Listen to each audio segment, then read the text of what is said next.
WhatsApp my car lovers. मैं जानता हूँ भाई आपके दिमाग में आ चुका है एक बड़ा सवाल कि भाई हाल ही में लॉन्च हुई टाटा की तरफ से उनका धमाका जो कि है हैरियर डॉट ईवी ले या फिर ले महिंद्रा की XEV9e।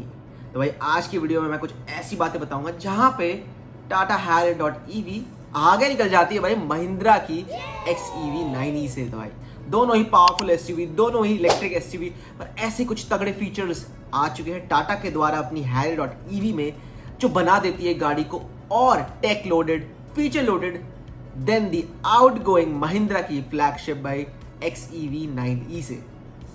भाई मेरा नाम है वैभव, आप देख रहे हैं वेब टॉप मोटर्स। चलिए भाई शुरू करते हैं इस वीडियो को, और शुरू करने से पहले अगर आप मेरे चैनल पर नए हैं तो नीचे दिए गए सब्सक्राइब के बटन को दबा दीजिए और बेल आइकन बजा दीजिए ताकि मेरी वीडियोस की सब नोटिफिकेशन आप तक आ जाए और आप मेरी वीडियोस देख पाए गाइस। तो बढ़ते हैं आगे। दोनों नई इलेक्ट्रिक एसयूवीज हैं इंडियन मार्केट के लिए, बट टाटा हैरियर ईवी आगे निकल जाती है XEV9e से भाई। तो आज की वीडियो में मैं बताऊंगा आपको ऐसी 6 फीचर्स, 6 टेक्नोलॉजी, 6 कुछ भी कह लो भाई, 6 पॉजिटिव, 6 फीचर्स कुछ भी कह लो जो टाटा हैरियर डॉट ईवी में ज्यादा है देन दी महिंद्रा XEV9e से। भाई सबसे पहली बात करते हैं और सबसे पहले जो भाई टाटा मोटर्स ने दिखा के हिला दिया पूरी इंडियन मार्केट को कि भाई टाटा हैरियर डॉट ईवी में आपको ऑल व्हील ड्राइव सेटअप देखने को मिलेगा। भाई टाटा इसे QWD कहती है भाई, क्वाड व्हील ड्राइव सेटअप कहती है, जहां पे आपको 2 मोटर्स देखने को मिलती है, one for the front 2 wheels and then दूसरी जो आपकी रियर व्हील्स के लिए। अब मैं टेक्निकल टर्म्स पे आता हूँ कि जो फ्रंट मोटर है वो आपकी 158 PS ऑफ पावर जनरेट करती है और जो रियर मोटर है वो around 238 PS of power generate करती है, और टोटल आउटपुट यहाँ पे आपको अप्रॉक्स 400 bhp तक की देखने को मिल जाती है भाई। और टॉर्क आउटपुट भाई 504 Nm तक भाई। फॉर्च्यूनर लेजेंडर या फॉर्च्यूनर के टॉर्क से ज्यादा यहाँ पे टाटा की EV Harrier dot EV produce करती है यहाँ पर। तो भाई 400 bhp और 500 Nm टॉर्क महिंद्रा XEV9e तो ऑफर करती ही नहीं है। तो यहाँ पे ज्यादा पावर मिल रही है और ज्यादा पावर और टॉर्क आउटपुट के ज्यादा यहाँ पे आपको ज्यादा ट्रैक्शन कंट्रोल मिलेगा एज 4 व्हील ड्राइव, मतलब ऑल व्हील ड्राइव सेटअप दे रखा है। तो यहाँ पे टाटा हैरियर डॉट ईवी आगे निकल जाती है महिंद्रा की XEV9e से। भाई दूसरा जो मेजर फीचर है टाटा हैरियर डॉट ईवी में हमें देखने को मिला है, हालांकि उस मामले में महिंद्रा की XEV9e भी पीछे कम नहीं है और ज़्यादा पीछे नहीं है, बट हैरियर डॉट ईवी में आपको 14.5 इंच का एक QLED टच स्क्रीन सिस्टम देखने को मिलता है जो कि one of the latest tech के साथ आता है इन इंफोटेनमेंट कैटेगरी भाई। यहाँ पे आपको 14.5 इंच की एक स्क्रीन मिलती है विद QLED टेक्नोलॉजी जो कि सैमसंग से ली गई है, और जिस कारण इसकी जो आउटपुट और इंट्यूटिवनेस है वो काफ़ी ज़्यादा बढ़ जाती है महिंद्रा से। बट महिंद्रा में आपको 3 अलग अलग डिजिटल इंस्ट्रूमेंट क्लस्टर देखने को मिलते हैं, अप्रॉक्स 12.5 से 10 इंच के ऐसे स्क्रीन हैं अलग अलग। तो यहाँ पे आपको एक फुल ऑन बड़ी स्क्रीन दे रखी है टाटा हैरियर डॉट ईवी में, वहाँ पे महिंद्रा में आपको 3 अलग अलग दे रखी है। हालांकि भाई दोनों की टेक्नोलॉजी का मैं कोई वादा नहीं कर पाऊंगा कि कैसा परफॉर्मेंस आता है, क्योंकि टेक लोडेड जब ज़्यादा गाड़ी हो जाती है तो थोड़ी सी इंडियन ऑटोमोबाइल जो मेकर्स हैं वो हल्के से बैकफुट पाए जाते हैं because of the bugs and everything, आपको जो पता ही है। बट यहाँ पे भाई टाटा डॉट ईवी मतलब हैरियर डॉट ईवी आगे निकल जाती है XEV9e से। आपका क्या मानना है भाई, XEV की 3 स्क्रीन या हैरियर की ये स्क्रीन कौन सी बेहतर है? तीसरे पॉइंट की तरफ आते हैं जो कि भाई मान गए भाई तगड़ी चीज़ है, वो है IRVM मतलब इनसाइड रियर व्यू कैमरा जो है, रियर व्यू मिरर वो डिजिटल दे रखा है यहाँ पे, और उसमें बिल्ट इन डैश कैम है। हालांकि ये चीज़ें आपकी उसमें भी हैं आपकी XEV9e में, but Tata Harrier dot EV में एक शार्क फिन एंटीना दे रखा है जिसके अंदर वो लाइव फीड कैमरा काम करता है as copied from taken from Range Rover. Copied क्या बोलो, रेंज रोवर भी इनकी की है, जैगुआर एंड JLR मतलब ग्रुप। तो पूरा भाई सिस्टम यहाँ हैरियर डॉट ईवी में डाल दिया गया है और उसका फीड आपको दिखेगा डिजिटल IRVM में, अंदर लाइव चलता रहता है वो। क्लियर व्यू है, पूरी जीरो ब्लाइंड स्पॉट को कवर करता है वो, और साथ ही में इंटीग्रेटेड डैश कैम दे रखा है। मतलब IRVM ऐसे है तो आपको मतलब स्क्रीन में यहाँ पे आपको रियर व्यू लाइव फीड मिलेगी और उसके पीछे यहाँ पे एक कैमरा दे रखा है भाई, तो वो आपका डैश कैम की तरह काम करता है, विच इज़ ग्रेट। नहीं XEV9e में आपको सिर्फ ऑटो डिमिंग IRVM मिलता है, बट उसमें भी कुछ मोड्स दे रखे हैं जिससे आप इनसाइड पैसेंजर्स को कैप्चर कर सकते हो, फोटो ले सकते हो, एंड दैट्स ऑल गाइस। तो यहाँ पे भी टाटा डॉट क्यों आ रहा है, टाटा हैरियर डॉट ईवी आगे निकल जाती है महिंद्रा XEV9e से। तो आपका क्या मानना है भाई, इस कमेंट करके ये ज़रूर बताओ। देन हम बढ़ते हैं आपके चौथे पॉइंट की तरफ, वो भी एक सेगमेंट फर्स्ट फीचर है जो कि है transparent 360 degree camera mode.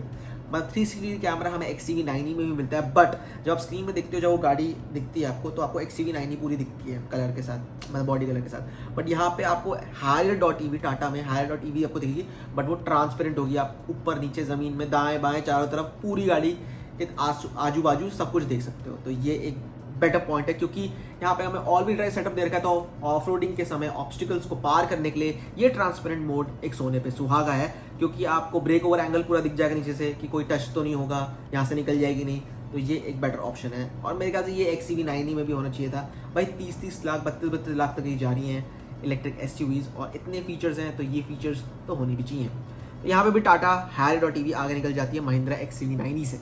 Fifth point के पास बढ़ते हैं, वो है यहाँ पे समन मोड। टाटा की पूरी हिस्ट्री में भाई पहली गाड़ी है टाटा की तरफ से जिसमें आपको समन मोड देखने को मिलेगा। हमने उनके रिव्यूज़ के द्वारा देखी है, लॉन्च पे उन्हें एक स्मार्ट की मिली है गोल्ड की, जिसपे आप काफ़ी सारे मोड्स दे रखे हैं, और उस चाबी से आप गाड़ी को आगे पीछे कर सकते हो।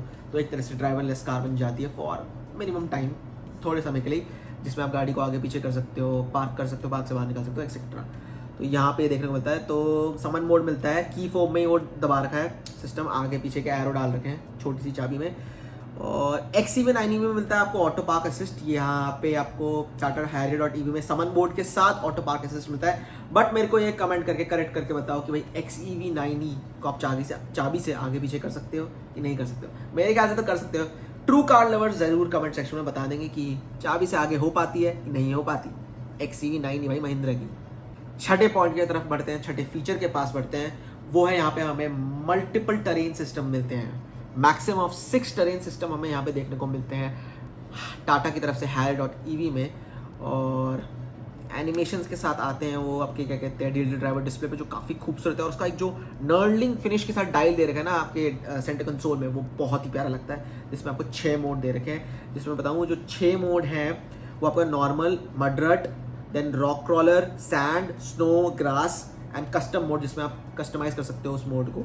हालांकि महिंद्रा के द्वारा जो XCV90 है वहाँ पे आपको सिर्फ 3 मोड्स मिलते हैं, जिसमें है range, everyday and race mode. तो एक तरह से नॉर्मल, इको, प्रो मोड, क्या है रेस मोड, ये मिलता है आपको महिंद्रा की XCV90 में। वहीं Harrier.ev में जैसे कि वो क्वाड सेटअप के साथ आती है, ऑल व्हील ड्राइव सिस्टम के साथ आती है, तो यहाँ पे टेरेन मोड्स और ट्रैक्शन मोड ज़्यादा मिलते हैं आपको महिंद्रा की XCV90 से ज़्यादा। तो यहाँ पे भी भाई टाटा की Harrier.ev आगे निकल जाती है महिंद्रा की XCV90 से ज़्यादा। और 7वां पॉइंट मैं बताऊँ, मतलब ऐड करने की ज़रूरत नहीं है, बट 7वां पॉइंट ये है जो कि बोनस पॉइंट है भाई। Harrier.ev का जो इंट्रोडक्टरी प्राइस दे रखा है वो अप्रॉक्स 21.49 लाख से शुरू हो जाती है। और वहीं पे महिंद्रा की जो XCV90 है उसकी प्राइसिंग थोड़ी ज़्यादा है। अगर हम टॉप मॉडल्स देखें दोनों गाड़ियों के, तो वो थोड़ी ज़्यादा होगी देन दी Harrier.ev से। तो यहाँ पे टाटा ने अंडरकट करा है बहुत ही प्यारी तरह से आपकी XCV9e को।